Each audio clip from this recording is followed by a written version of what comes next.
Chapter 37. You are now listening to the Chapter of the Architect with DJ Architect.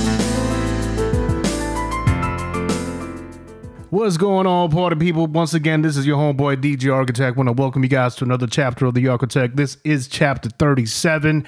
I hope you guys had a good Easter with the family. Today, listen, this is a special podcast today, ladies and gents. I got a real good friend from back in the days I can't even say growing up, because by the time I met this individual, I believe I was already 18 or 19 years old. Our roads, we crossed paths, and we caused a lot of havoc and destruction in New York.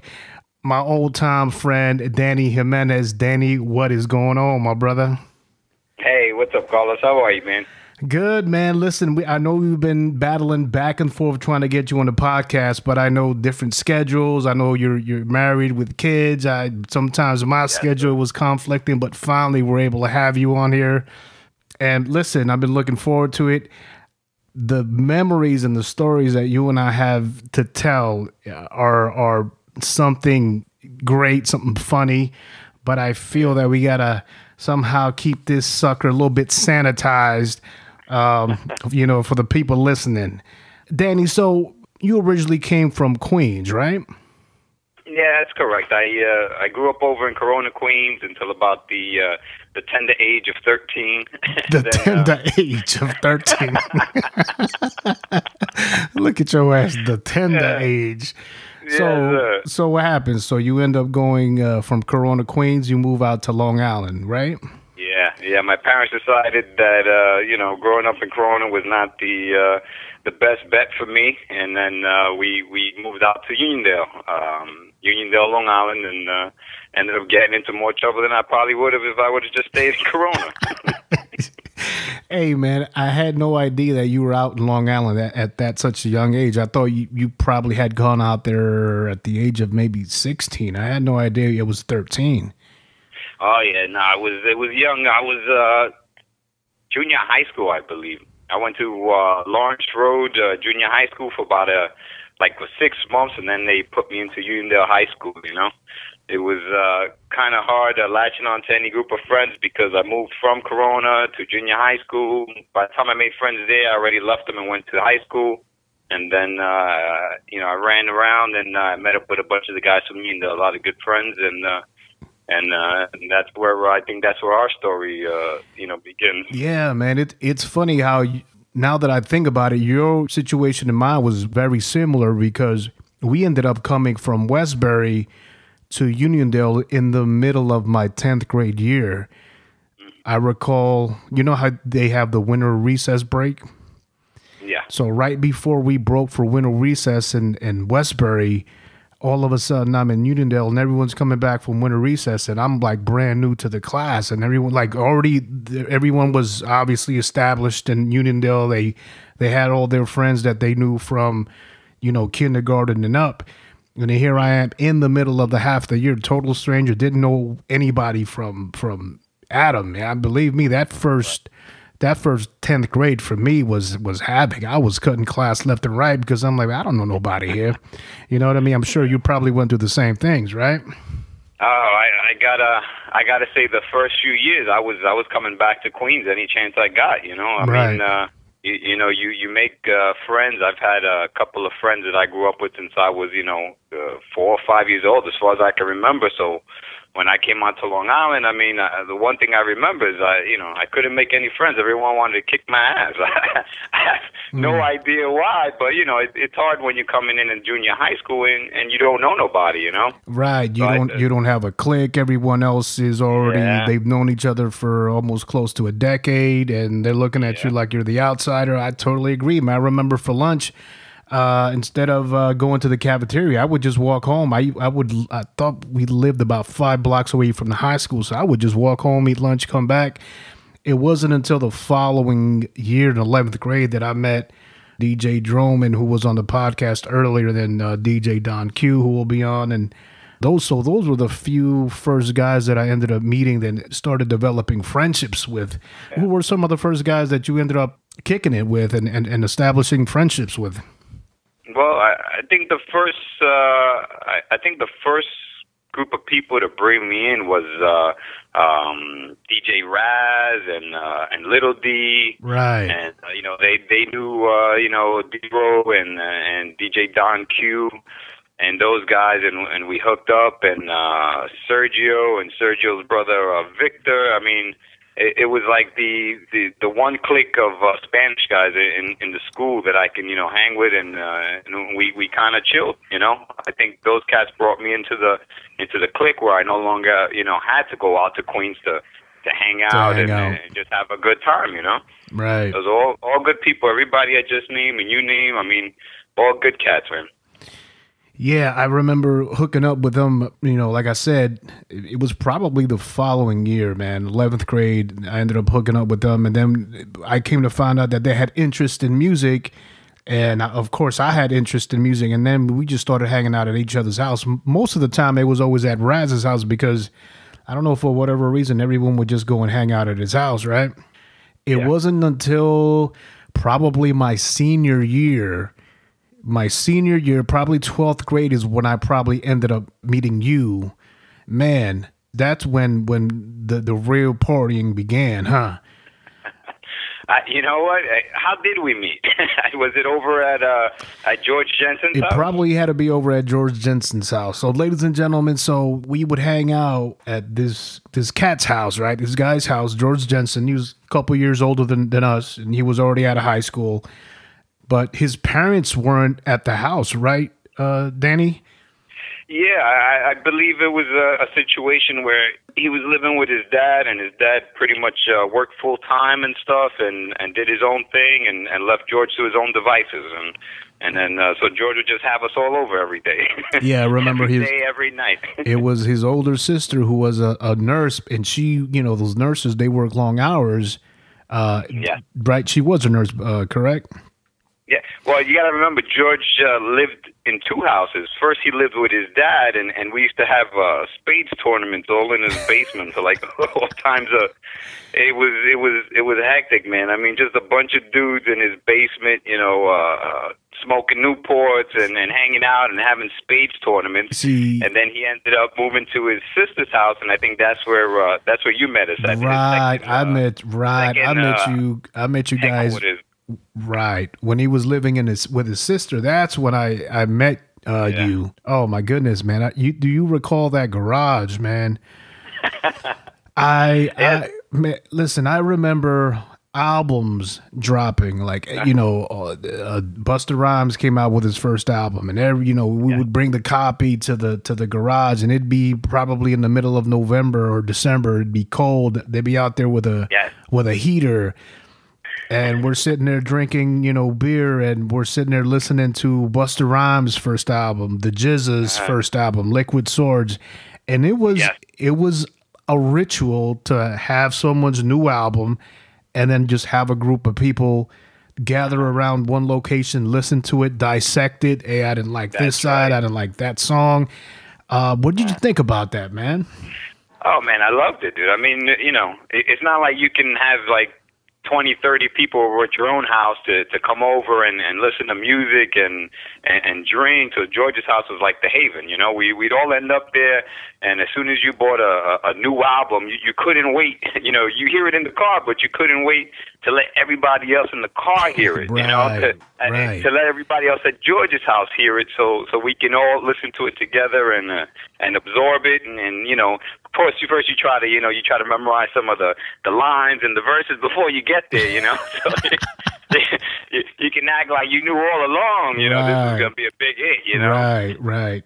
Those particular times, hanging out with those people, great times, man. Yeah, let's talk about some of the individuals that we were hanging out with, man. So you were talking about, we also had we had Frank that would hang out once in a while.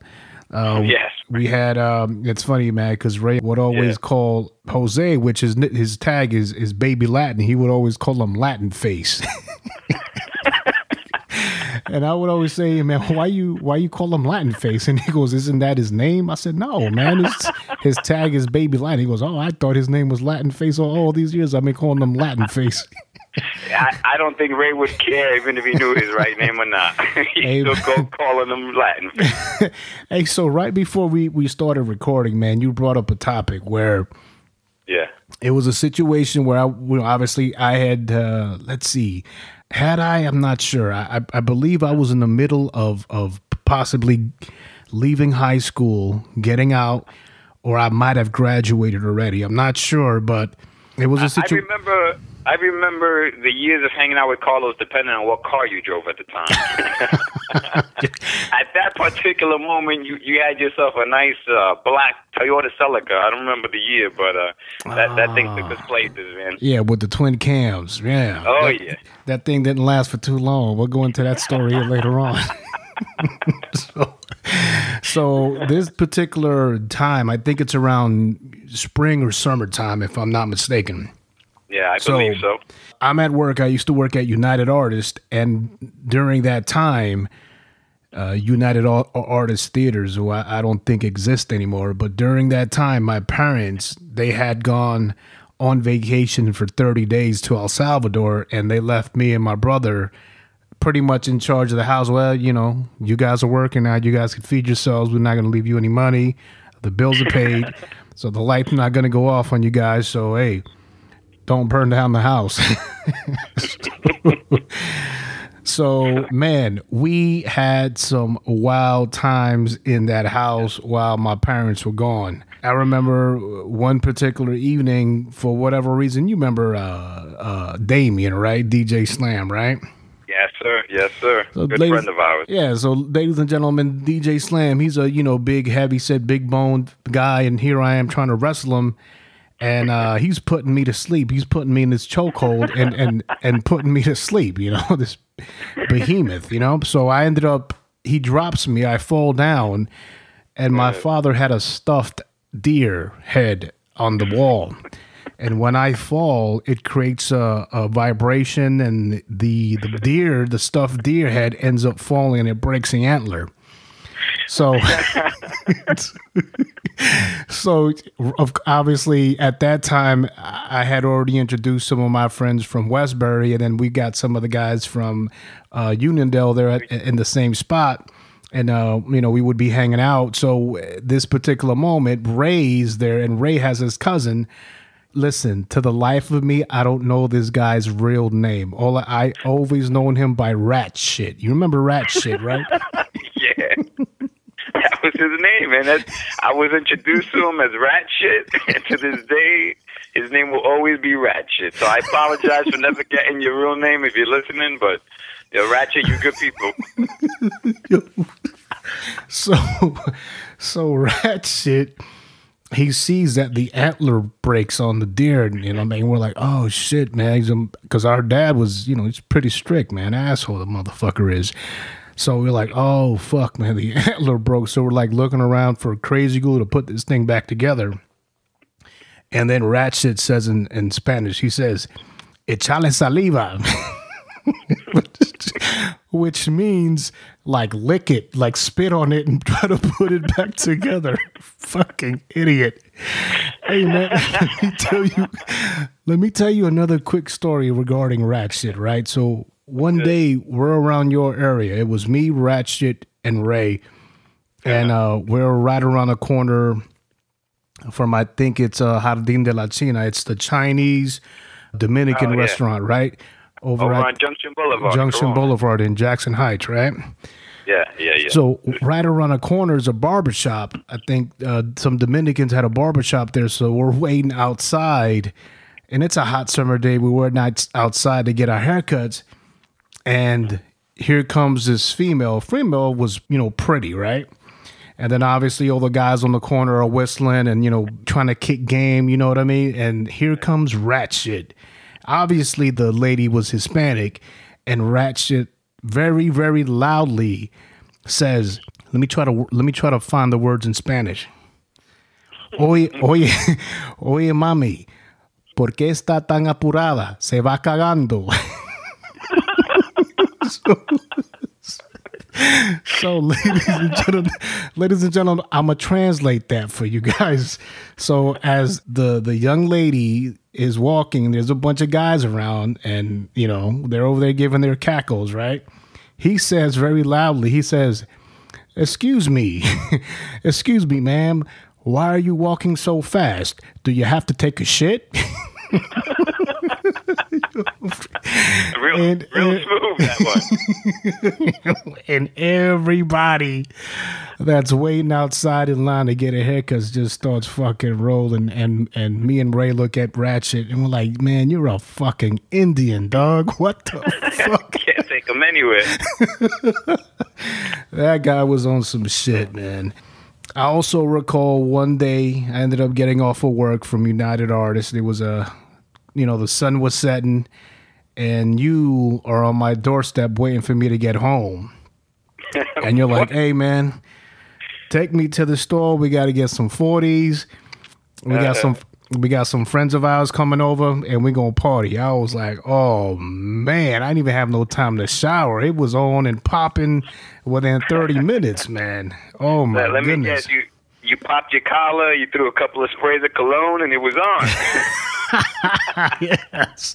Now, ladies and gentlemen, you knew Carlos was ready to party. Anytime you show up and you tell him what the deal was, and he goes, oh, yeah, and he pops his collar, and he's ready to go.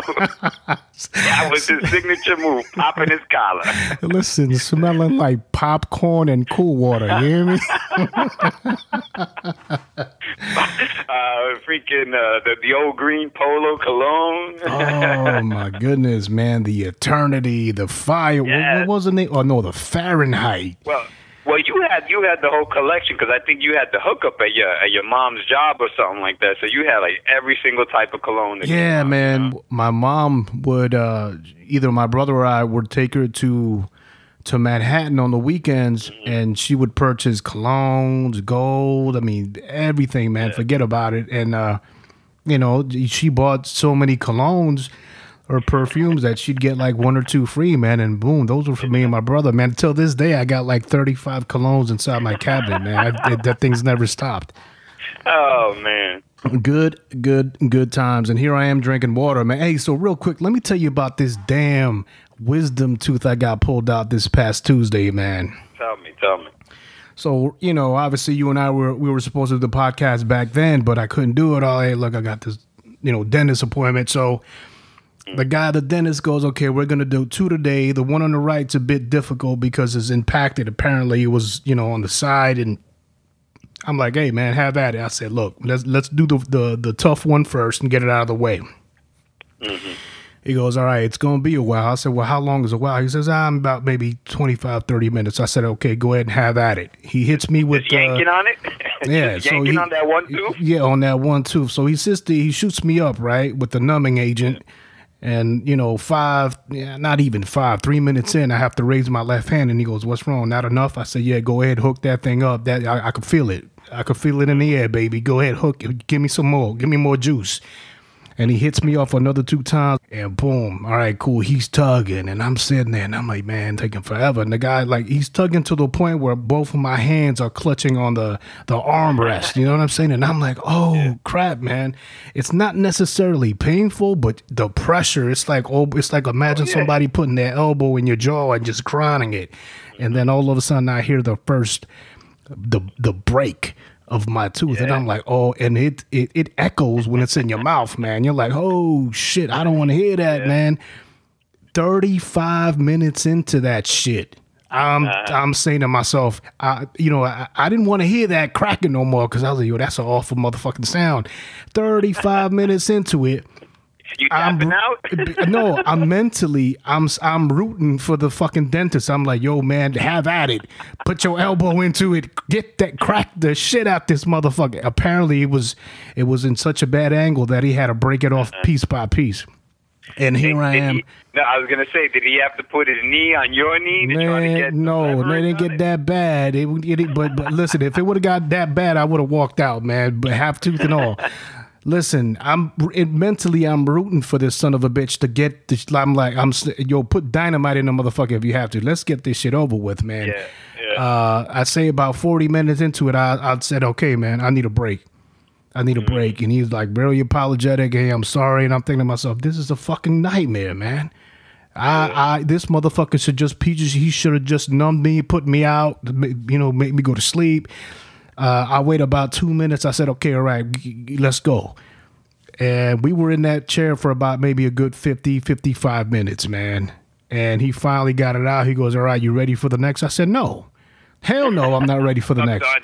I said, what I'm going to do is I'm going to give me my medications, give me everything that I need, tell me the instructions, let me go pay the front lady, and we done until I'm good and ready to come back. I don't even think I'm going to go back for the next one.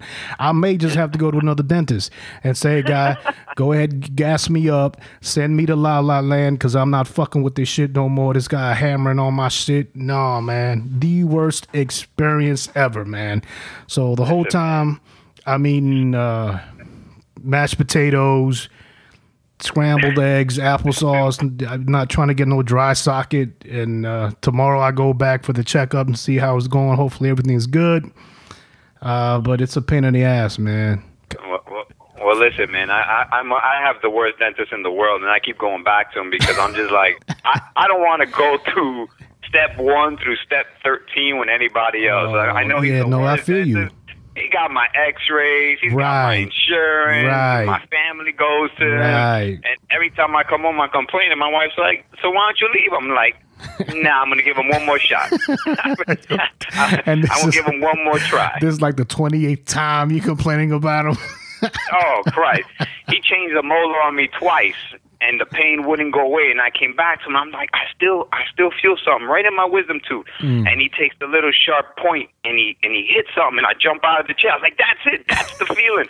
And he goes, oh, you got a little cavity here next to the tooth that we replaced. I'm like, did I just pay you $1,200 for 2 new molars, and you're telling me it was a cavity the entire time? Oh, shit. Yeah, man. buddy. Wow. So he's like, don't worry about it.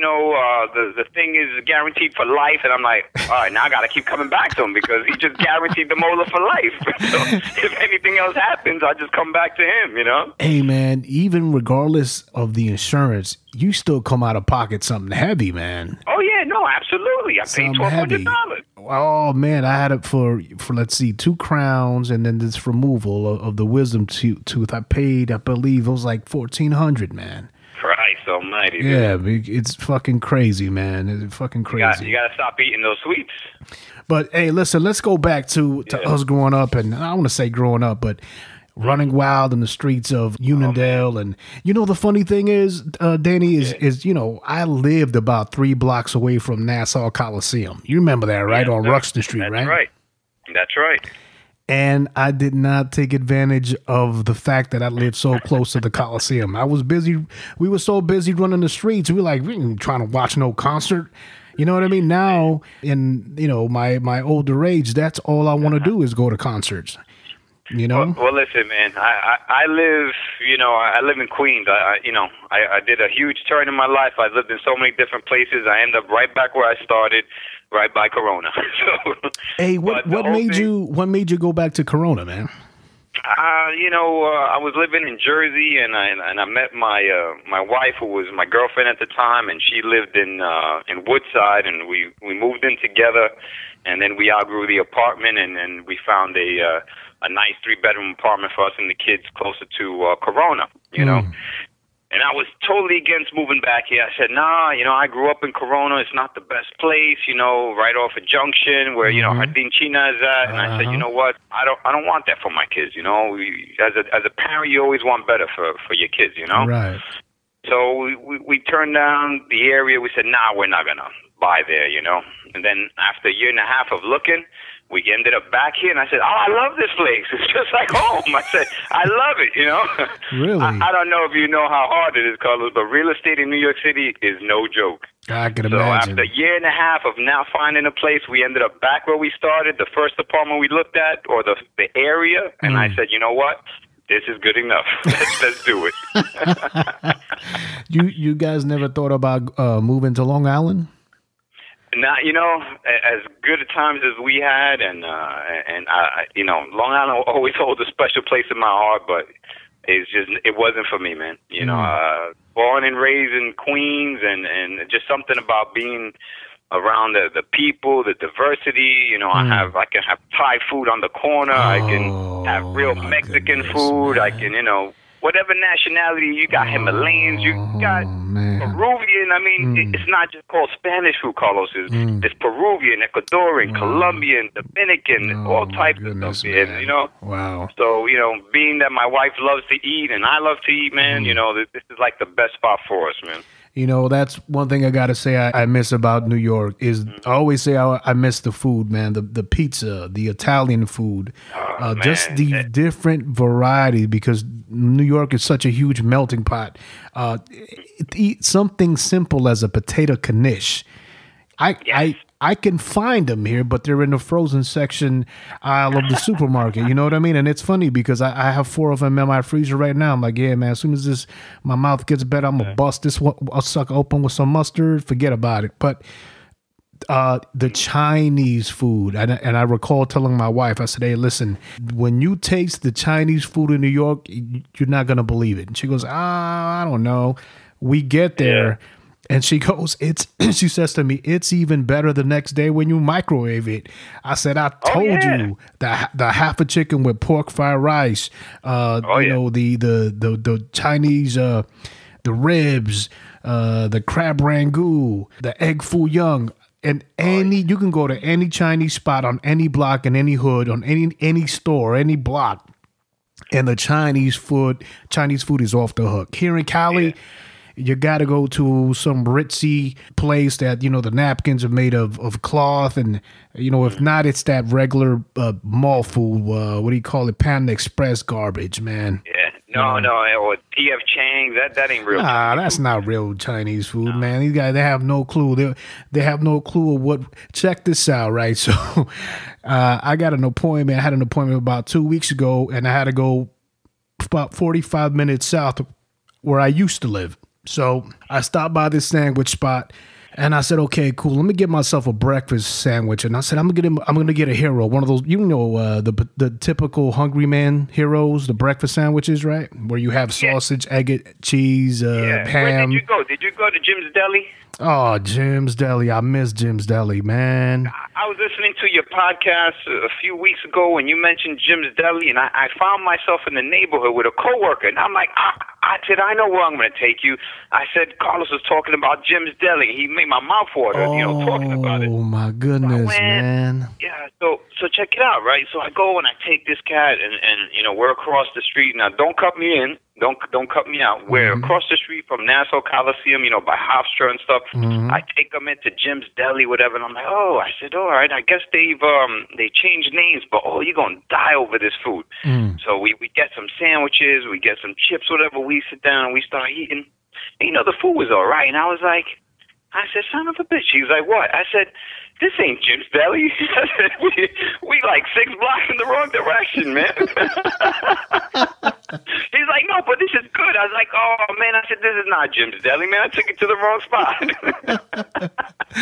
That's funny, like, it was some Coliseum Diner. I don't know if you remember across the street, but it was. Yes, I remember. They changed the name now, and the food was terrible. I said, wow. Man. Wow, you was I didn't mean to cut you off, though, but I want to know if you went to Jim's Deli or not. Man, so listen, so I'm looking at their very limited menu, right? And I'm like, okay, look. So I looked at the girl. I said, look, I'm gonna ask for a special order. If you can make it, great. If not, then don't worry about it. Yeah. She goes, what would you like? I said, look, give me that bread right there, that hero bread, right? And she looks at me odd. I said, okay, the Subway sandwich bread, give me that one, right? Because when you say hero, they look at you like you're crazy, right? You got to say sub. So, yeah. Right? So I said, okay, I want you to go ahead. Can I have that with egg, sausage, bacon, ham, cheese, salt, and ketchup and pepper? And she looks at me and she goes, would you like lettuce on that? I said, hell no. That's nasty. I said, you don't put no lettuce on no egg sandwich. I said, that's nasty. We don't do that. but you put ketchup on it, though, right? Hey, but because of the egg, right? You don't put ketchup on egg. There you go, boom, right? So, ketchup. Hey, man. Gotta go together. Listen, she looks at me like I'm fucking crazy. I guarantee you, man. I was keeping an eye on that broad the whole time. I was like, she better not spit on my sandwich. Because I was like, and I told her, I said, listen, back in New York, we call this the Hungry Man. You can go ahead and keep the name, and you can keep that sandwich just as it is. If you want to put it up on your little menu, by all means, you can have it. That's a New York sandwich for you. That bro was crazy. You want to put lettuce on that? Hell no, bitch, you out your goddamn mind. Put lettuce on some eggs. What the hell, you nasty? That's what I felt like saying.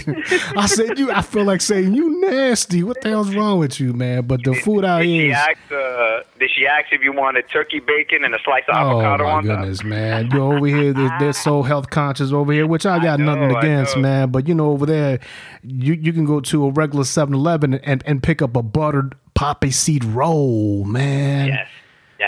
Listen, you're not going to find that here. But it's still good. You're not going to find that here. You ask that here and people look at you like you crazy, man. They're like, what? Yeah. What's that? Man, get out of my face. Dismissed. Get out of here. Yeah. But yeah, man, hey, real quick, Danny, because I know this individual, him and his partner made some great music. I recall many summer evenings or many winter nights, you and I driving along and bumping to these guys. Mobb Deep, of course. Yes, sir. And the passing of Prodigy, man. When I heard that, I was devastated, man, because just the memories of listening to their music, in every piece of song or music, it's like an audio memory, right? Oh yeah, absolutely. I agree 100%, man. And go ahead. No, I was gonna say, you always think of a song and you tie it mentally. You tie it to a time in your life. There's been a couple of times where I've actually gotten into either a car accident or something happened, and I'm listening to one of my favorite songs. And that song's no longer my favorite. Now when I hear those songs, I tie it to either the car accident that I had or whatever happened. So it's like, in your life, you're taking these mental snapshots of whatever music is that you're listening to at the time, and that's how you finally remember that time. Exactly. It's almost the soundtrack to your life, right? Nostalgia. It brings it up. And Mobb Deep, the Hell on Earth album in particular. I remember you and I bumping that album a lot during the summertime. The second Nas album, It Was Written, was another one. It's not one of his best. It wasn't one of Nas's best, but what we were celebrating was his return. Finally he's back. Hey. And then he was hooking up with Lauryn Hill.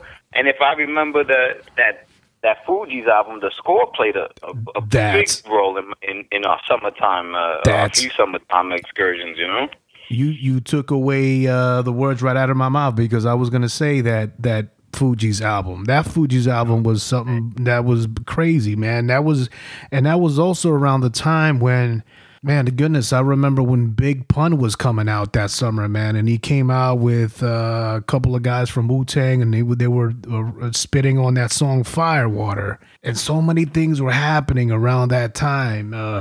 Wu-Tang was popping off crazy. I think ODB had just released his album, and GZA was getting ready to drop his, and oh my goodness, the amount of artists that were coming out of the woodworks, man. I don't mean woodworks in a bad way, but they were just coming in waves, and the music was awesome. Oh yeah, and I remember the Machiavelli album. Right. I had that in my car. I played that, front, back, and back and front. Oh my goodness, man! I remember that. You were the one that put me on the Tupac because of that album. Yeah, listen, that album put me on to Tupac. I was always a fan, but that album, I said, oh shit, he's spitting the real. He's going after everybody, Right. Hey, by any chance, have you gotten a chance to take a look at that Tupac movie, All Eyes on Me? No, I haven't. The Notorious, the All Eyes on Me. I'm not a fan of the, what are they called, biopics, of Tupac and Biggie, and now they have a new one about who shot them or whatever. I'm not a big fan of that. I like to remember what I remembered about the music, but them trying to make money off of making movies about their lives, and they always change facts. They always, right. You gotta make it entertaining for people to come, pay whatever money they're gonna pay and come into the movie theater. Yeah, it's funny you say that because I recall when it first came out, Jada Pinkett was upset because she felt she was depicted in a way that wasn't honest. It wasn't real. So obviously the director and the writer chose to go ahead and put her character in whatever which way. But unfortunately, that character is a real life person. And, I don't know if it caused any drama between her and her husband, but I wouldn't like to be depicted in a situation that's not true. I'd probably be upset as well. And it's funny you say that, how they always change the story.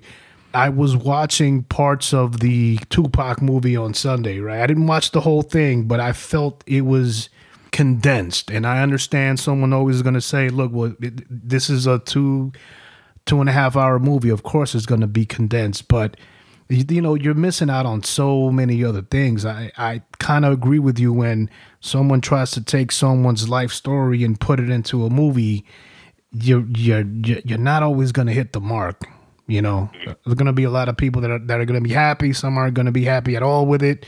I did see the Netflix Roxanne.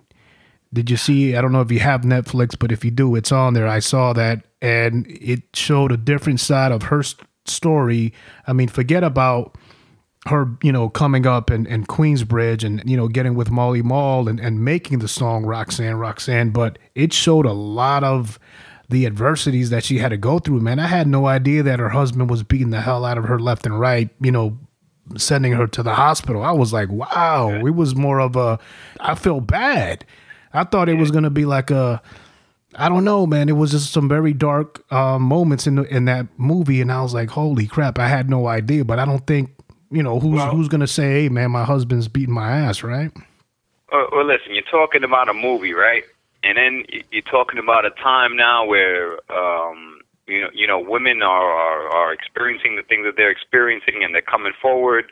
And, I think that movie is great for the time. But also on Netflix, I saw there's like a 4-part series on hip-hop and how hip-hop, I think it's called the evolution of hip hop. That one blew my mind because you know what? They had the artists talking for themselves, and they showed all the clips, and whatever clips they had from the 70s and the 80s, all the way up to I think Tupac and Biggie. And I think that's where it ended. I don't think they continued after that, but that's an eye opener. And they had Roxanne, on there, and how she was the first female, and she was coming after the dudes, and it was great, Right. But do I want to sit there and watch a 2-hour movie about her life? I think I'll pass.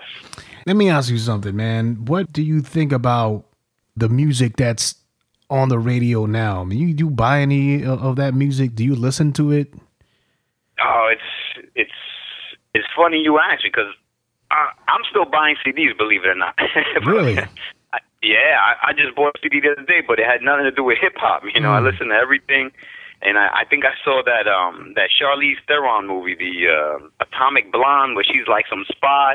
And what's crazy is that she's, there's all these fight scenes, and it's set to, it's set like in the 80s. So they have all these 80s songs, like they had like George Michael. They have a fight scene to George Michael's father figure. Tell me how that even. Tell me how that even. How they even play together, So it had some like. Some David Bowie on the soundtrack, and I said, I gotta get this. I haven't sat down and listened to the whole thing, but I buy CDs from time to time. But the hip hop, man, I can't say I listened to Kendrick Lamar. I didn't get where he was coming from in the beginning, like To Pimp a Butterfly. I just couldn't get into that album. And then you listen to Mad City and his latest album. What's it called? Damn, or has The Love. Damn, it has all the songs on it. That's a lot better. I listened to J. Cole. I was on him for a while. I even listened to. I know I sent you a text a while ago, and I said, Carlos, what'd you think about this? And you said, oh, this cat is garbage. I can't even understand anything he's saying. He was like one of these mumble rappers. I'm not going to lie to you, man. I've had this guy on my Spotify playlist now for like months. And you know what I like about it? You know, it's like it's mumble rap. It's hard to understand. The guy's name is XXX Tentacion, right? You know, total garbage, but I love hearing the rawness of it, you know, and it reminds me of those days of me and you in the front seat of your Suzuki, you know, on the way to the studio, and you trying to you know, sharpen your sword. You're trying to get the lyrics just right. I'm over there pressing play on the instrumental tape while you rhyming and driving at the same time. You're like, throw that back, because you hear the rawness of it, you know? Yeah, man. It sounds like it was done in somebody's broom closet, you know? And it's like, you know... Hey, man, real quick, man, now that you brought up a good memory talking about that, man. So you and I, we were actually in the studio several times. Oh, yeah. Let me see you had the idea to big up to E, man, Elmer. Big up to Elmer, a good dude, man. Ladies and gentlemen, so our homeboy Elmer, his sister, he used to live at his sister's house. His sister would rent the very top part of the house to this young guy. He was I believe he was a Colombian. Do you recall his name, Danny? A rock and rolling Colombian. A rock and rolling Colombian, but this guy had a 24 channel board. He was a producer, an engineer. He had a studio, and we got in good with him. And we, you know, one day he let us go upstairs, and we had no idea he had a studio. The moment we found out, we saw the board, we were like, "Hey, we've got to come here. How much are you charging?" Blah blah blah. We ended up making a couple of songs there, but Danny, you had the idea of grabbing a sample off the Japanese animation movie Akira. Yeah. I remember that sample, and unfortunately, through all my travels, I lost that tape. I'm sure you probably you lost yours as well. I'm assuming, right? Oh, dude, I don't even own a cassette tape anymore, man. I showed one to my kids the other day. They're like, "What is that?" And it was a cassette tape with a cord, and I plugged it into my phone in order to hear some Spotify, and they had no idea what the hell I was doing.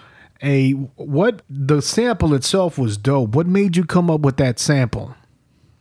I think, you know, I knew you were going into the studio and you were looking for ideas or something. And I think I was just watching the anime the day before. That was, you know, the time we were all like renting animes. We had just gone into anime and we were looking at it. And I was looking at this one scene and I don't know, it was like with the teddy bear and all these toys come alive, and it had like this piano, like this high pitched piano key, and it kept repeating over and over. And I said, "This sounds like a beat," you know. So I brought it to you, and you're like, "Well, why?" I brought a video cassette. You remember this? Yeah. We brought the video cassette to your house, and we gotta sit there and forward to the spot, and then you're like, you know, you listen to it, and you're like, you know, this can work. And so we took it to the guy, and he chopped it.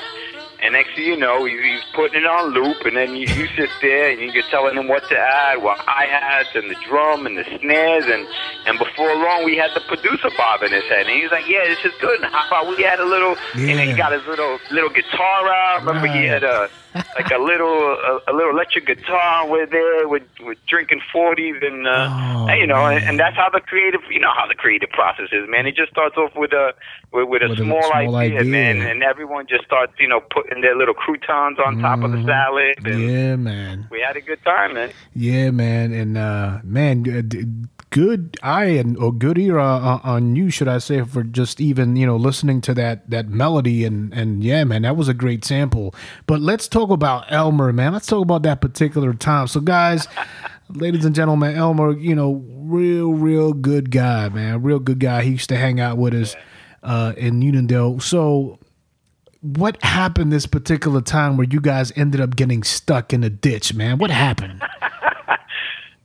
Carlos, if I remember correctly, I think the three of us were. I wasn't there. It was a late night. What do you mean you weren't there? I was dropped off before you guys. I called it an early night. It wasn't until the next day that I found out you guys had gotten both of your cars stuck in some ditch. Yeah. My memories is coming back to me. I think we did drop you off early. It was one of those. I think we were like breaking night or whatever, and so we dropped you off home, and me and Elmer just didn't feel like going home just yet. So we were gonna go to the store and pick up some beverages and hang out, and we're like, all right, where can we chill? You know, because back in those days, you know, a couple of guys like us, you know, pulled over to the side of the road. You know, drinking beverages in our vehicle just wasn't the smartest move.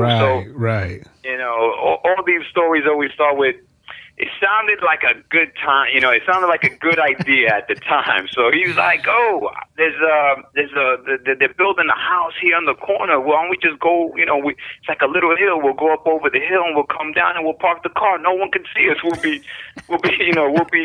hidden from sight, and then we can just chill there. And I was like, yeah, that sounds like a great idea.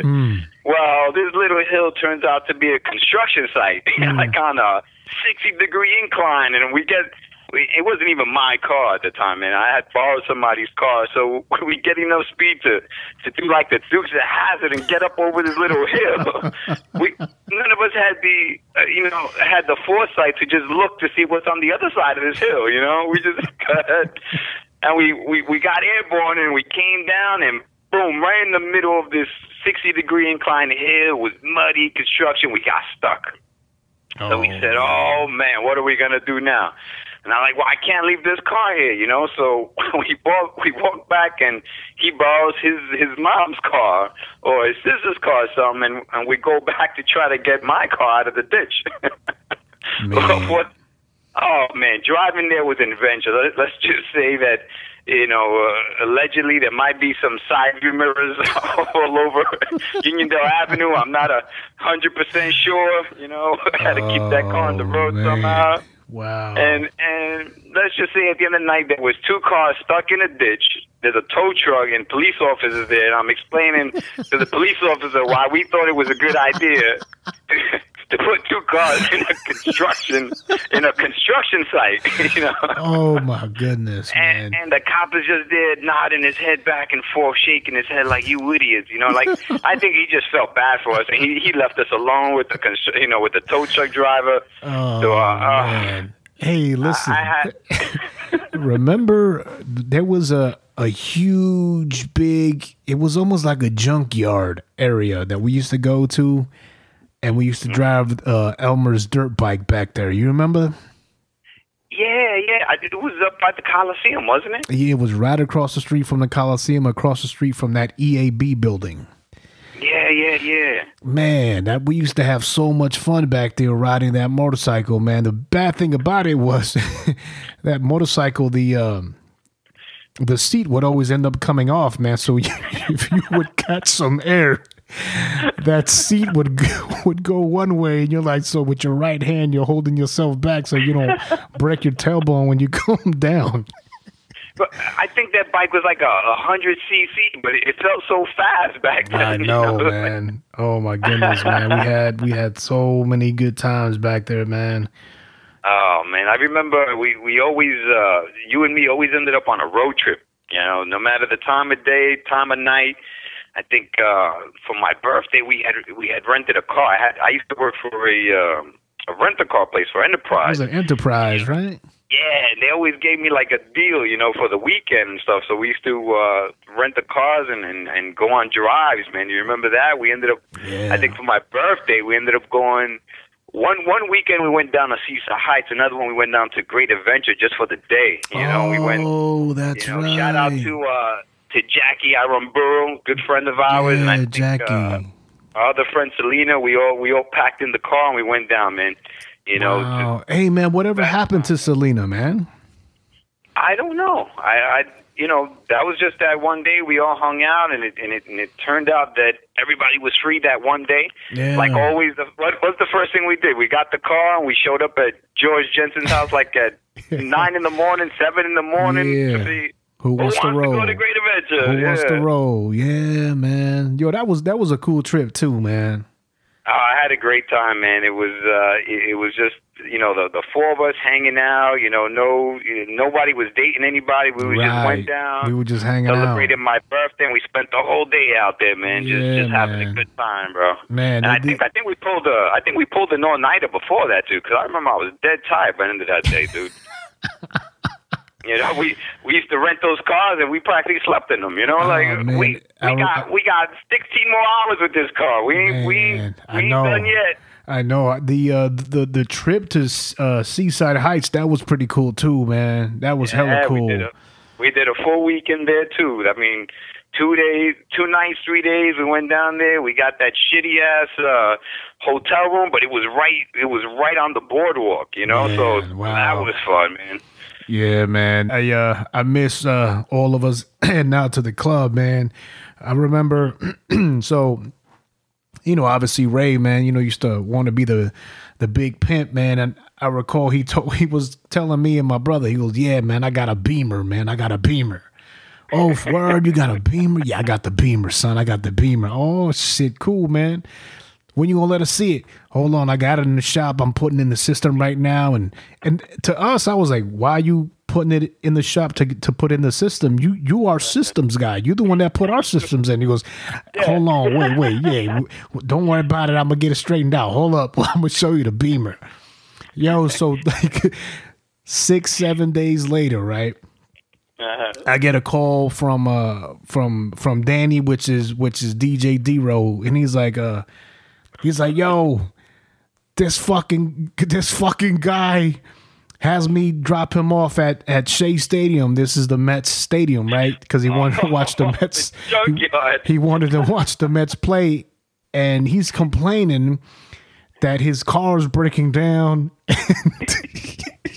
The headlights going off, and I'm like, what the fuck? And he goes, yeah, man. And he's like, by my house. And I was like, okay. I said, well, where's he at now? He goes, well, I dropped him off at Shea, and I didn't want to watch the game because it's raining, so I just, drove back. He said he'd find a way back, and he told me to park the car at the house and he'd pick it up later. I said, okay, cool. I said, well, stop by the house, man. If the shit breaks down, then, just leave it there. So he comes up, man, and he's got it's raining. He's got an umbrella open inside of the fucking car. I said, what the fuck is this? I said, what the fuck is this? He goes, this motherfucker talking about he got a Beamer. This is a piece of shit. Yo, he had a moonroof, man, and the moonroof, I guess, apparently had broken, so he put cardboard on top. So all the water was seeping in, man. So this motherfucker fragile riding around with an umbrella opened up inside of a car. That shit was hilarious. I was like, oh, shit. Well, going back to cars, why don't you take the audience through your Celica? What happened to your Celica? Oh, man, ladies and gents, so check this out. Wow. So I had this car for maybe about 3 months. And at the time, Ray wasn't available to put my system in, so I ended up getting Derek, who's Damien's brother. You remember him, right? Yes, sir. So I ended up taking the system out of my Suzuki Samurai, which was I think a bazooka and I think maybe a 500 watt amp, and he ended up putting it inside the Celica. I probably had the system in there maybe a week, and of course this was in the middle of the summer. We're getting ready to go into September, into fall. And Joey was on the passenger seat. I don't know. That was Jackie's cousin. So Joe was in the passenger seat, and I'm driving. Yes. So somebody wanted something at the store, and I was like, I was gonna go pick up. And anyway, so so I'm on my way to the store, and on the way it had been raining. And the whole time, the mechanic had told me, hey, you got to replace your CV boot. Because every time I would make a left or a right-hand turn, you would hear a click, right? Click. Right. Yeah, click. So we're driving back, and to get to George's house is like almost at a curve. Like a 90-degree curve. And right in front of his house is a big-ass oak tree. So... Yeah. There was a big ass oak tree. So as I'm driving, I end up hydroplaning. And when I hydroplane, the car ends up hitting a curve. and the tire just completely locks. Yeah. And then I'm going straight, man. I'm going straight onto the tree. So I yell, "Yo, brace!"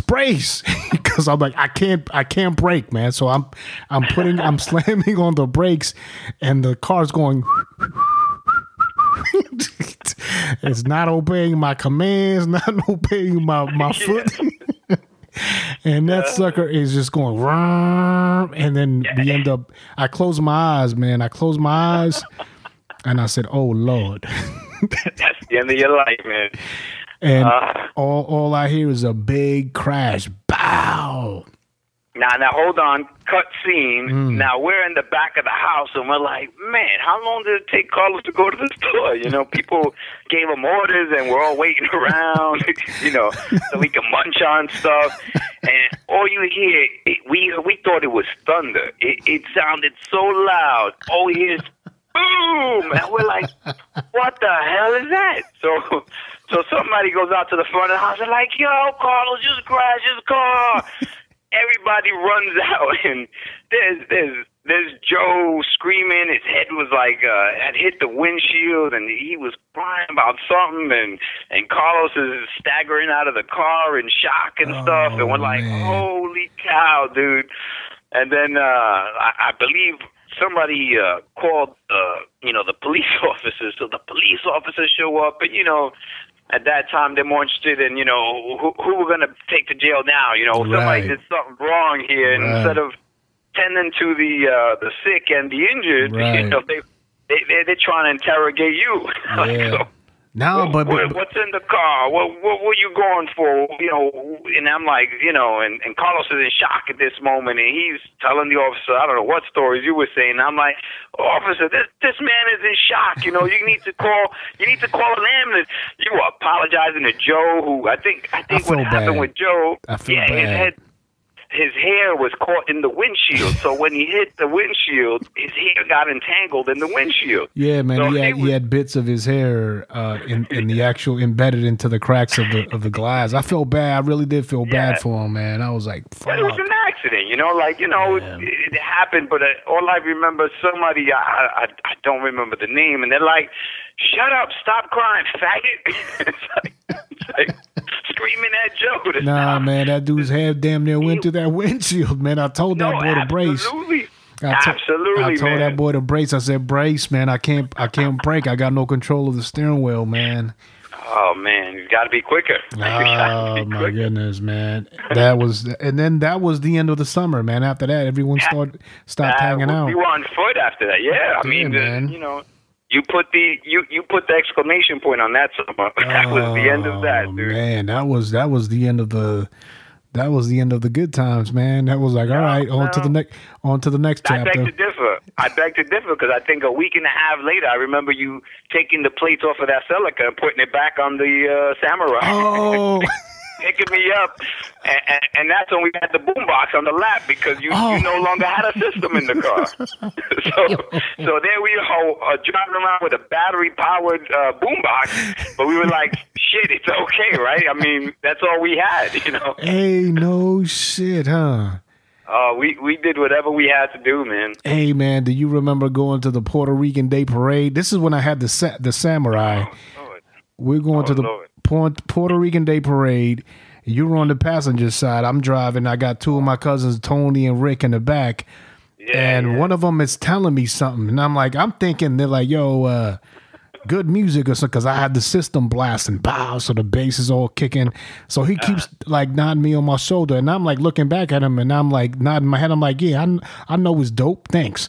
Thanks for asking. and then he screams, "The back door is open." I'm like, oh shit. The back door of the Samurai where the spare tire was had popped open, and I'm like, well, shut that shit, man. Close it, man. What the fuck? Oh no. So we had to pull over, man, to close it. I got a better Puerto Rican Day story for you. I don't know if you were there or not. We ended up going to the Brentwood. Yeah. Yeah, I was there. We we start getting the party early, and we used to go to Roosevelt to our favorite store and pick up stuff for the road. And so then I'm with Bayo. Shout out to Bayo, man.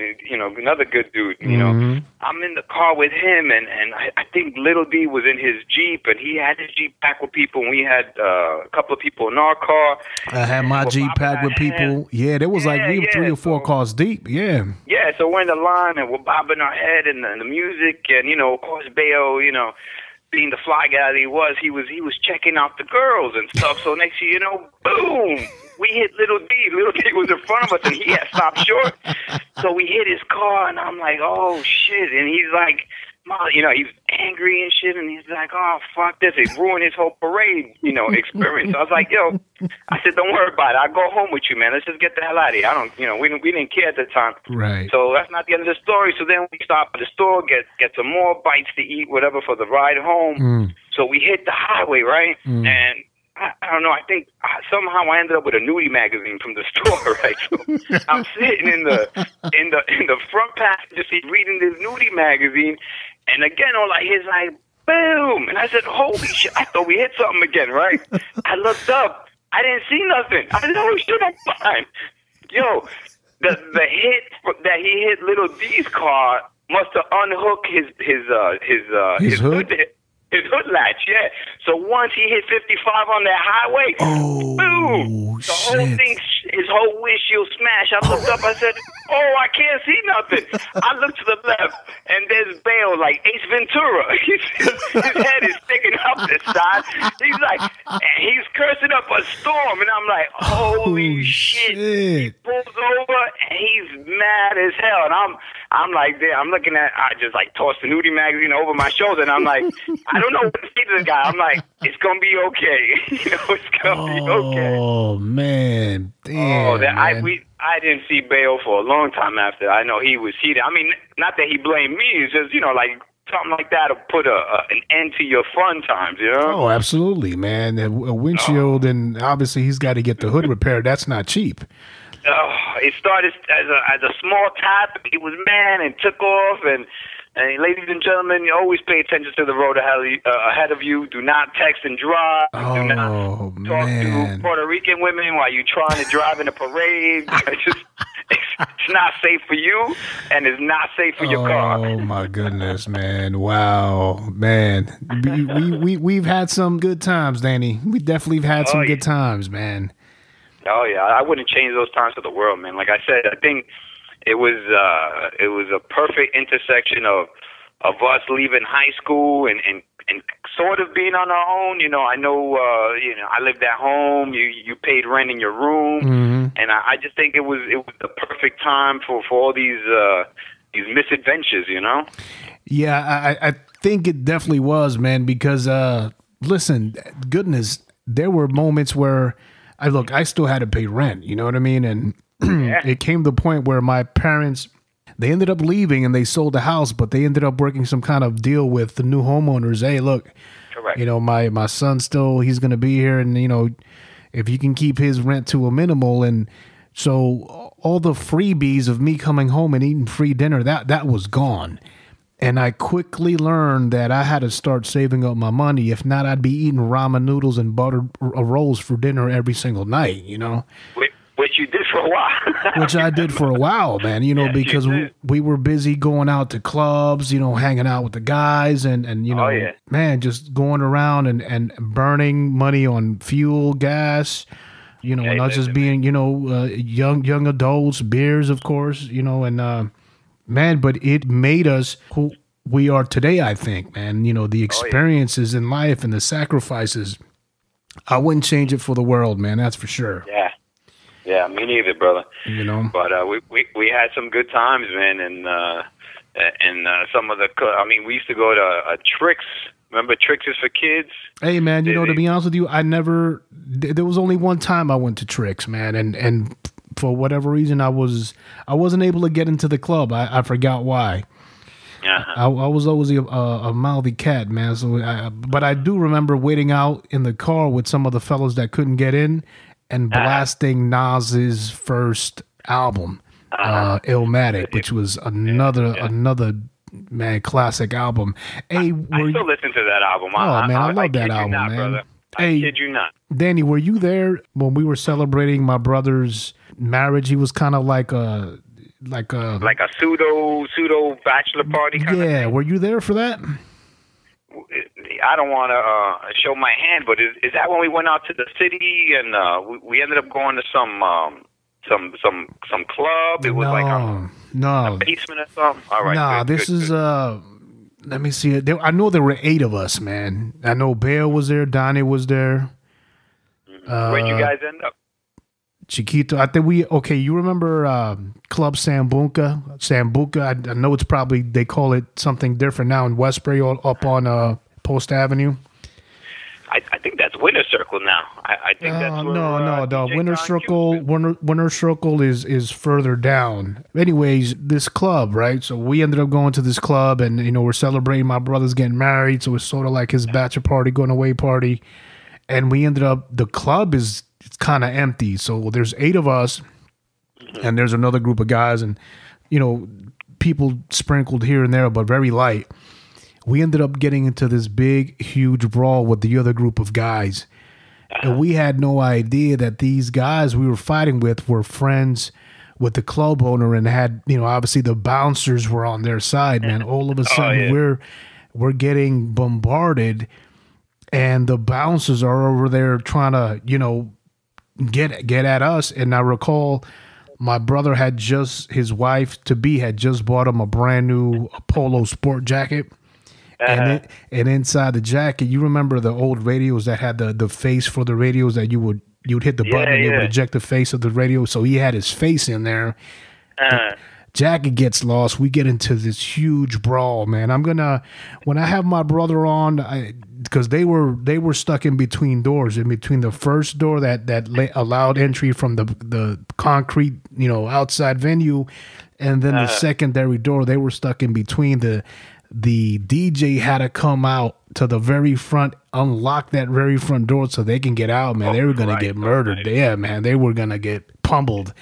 I wasn't there for that one. I wasn't there for that adventure. Oh, man. But so we got into it was a good brawl, man. It was a real good brawl. And then we ended up going to White Castle's over there in East Meadow. And we're all scarred up and, sitting there eating burgers afterwards, man. It was that was a wild night for sure. I think that White Castle on East Meadow was more dangerous than any club you can go to.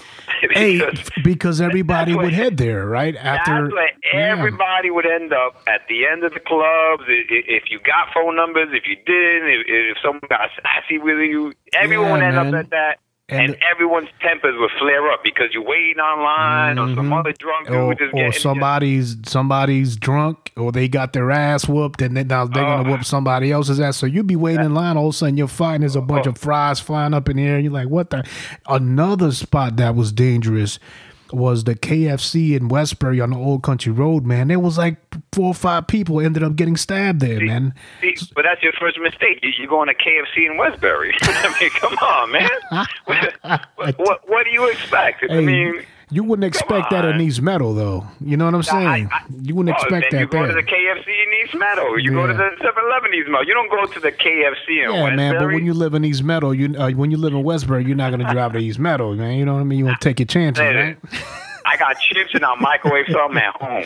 Right? Man. I'm not going to Westbury brother, after a club for KFC. Hey, real quick, man, real quick. Let's talk about the clubs we used to hit up. So you said Tricks, right? Which was another one? That was when we first started going out clubbing. It was a little younger. It was like an alcohol-free teenage years, I know that's where a lot of us used to head to. And then after that, once we found the city, we used to go to Limelight, the Limelight. That was pretty cool, man, because that was a converted church, wasn't it?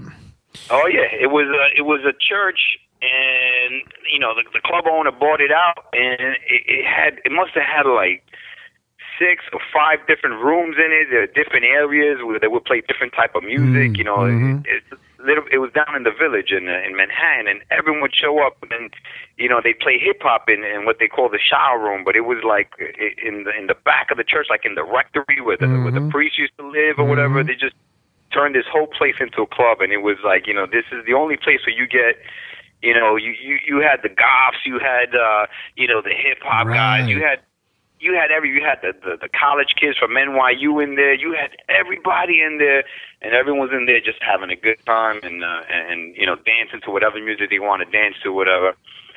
We used to go to Palladium a lot. Palladium.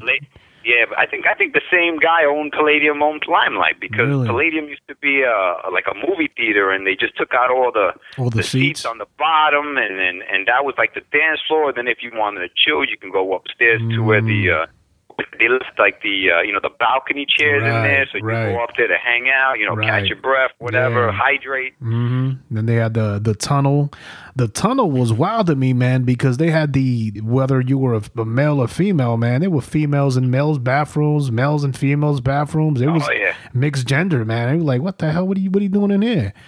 And they, you know, but the tunnel was crazy, man. Yeah, but that, you know, at the time when we were growing up, that was like the best. That was the spot to be, man. Oh, absolutely. I mean, you had guest appearances. You know, you could run into a rapper. You could run into Busta Rhymes around the corner. You could run into anybody. Yeah, man. You know, who was hot that day. You know, absolutely, man. What else did we have? We had Home Base, Webster Hall. Webster Hall, I've been to a few times. That's another one of these, you know, renovated buildings where I think dude, this thing was like 4 stories high, right? And then in the basement it'd be like reggae and hip hop. So you go down there and you're in there for like maybe 5-10 minutes, and you're already, you know, sweating a gallon of sweat, man. So what you do, then you go to the other floors, and you go to the top floor, and there's trapeze artists. There's people. I'm not bullshitting you, man. There's actual trapeze artists swinging back and forth on trapeze or doing tricks on ropes and stuff. You're like, well, what kind of place am I in, dude? Bro, you know, in a circus, man. Some of the clubs we would hit up in Long Island, I remember it was we had Escapes in Merrick, and and then we had the main one we used to hit a lot was Paradise out in Oceanside. Paradise. Well, wasn't there one that we used to go down in Long Beach or Island Park? Wasn't there a club down there also in Island Park that we used to head out to? I kind of remember always heading down there. That's probably Paradise. It might be Island Club. Or there was another one that was down the street from Paradise. I don't recall the name of the club. Hey, do you remember Mercedes? No, I don't think I went to that one. You never? Oh, man. We used to go to Mercedes all the time. No. It was okay. Astoria. It was in Astoria, Queens.